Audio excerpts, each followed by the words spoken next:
Transport for New South Wales developed a policy to reduce the speed limits on high-speed roads to a maximum of 80 km per hour on approach to level crossings, which are controlled by boom gates and flashing lights, sometimes called active crossings, with the aim to raise awareness and lower the risk of collisions at these locations.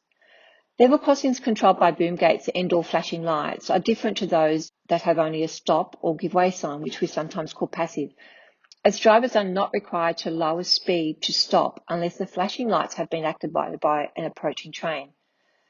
The deduction to the speed limit reduces the likelihood of a crash and allows drivers more time to react and stop safely at their level crossing, improving the safety of motorists as well as train drivers and their passengers. This statewide program commenced in November 2020 and will run until 2023. West have already completed 10 sites and we are scheduled to complete another 13 this year. All sites are individually reviewed. The majority of the locations are and will be deemed to be 80 unless a lower speed limit would be appropriate in accordance with the New South Wales speeding guidelines. There are curve warning signs with an advisory plate, 45 kilometres or less, in which case a speed limit of 60 or less be adopted. The level crossing is within 400 metres of a terminating road. Apart from the normal signage, we are also adding an additional plate beneath railway crossings, letting the driver know that there is a change to the conditions ahead, even though in some cases there is no change to the environment, and all signs will be gateway.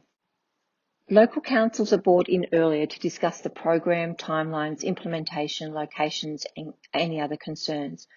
We provide councils with an update and a communications toolkit, which include frequently asked questions, post information, flyers, and a link to the Transport for New South Wales social media post to share on Facebook, localising it to the local communities. As you saw in the video, the community will be advised by variable messaging, and this is done 2 weeks prior to implementation. We continually keep the council, key stakeholders, including police and the community, informed and updated throughout the rollout of these speed zone changes.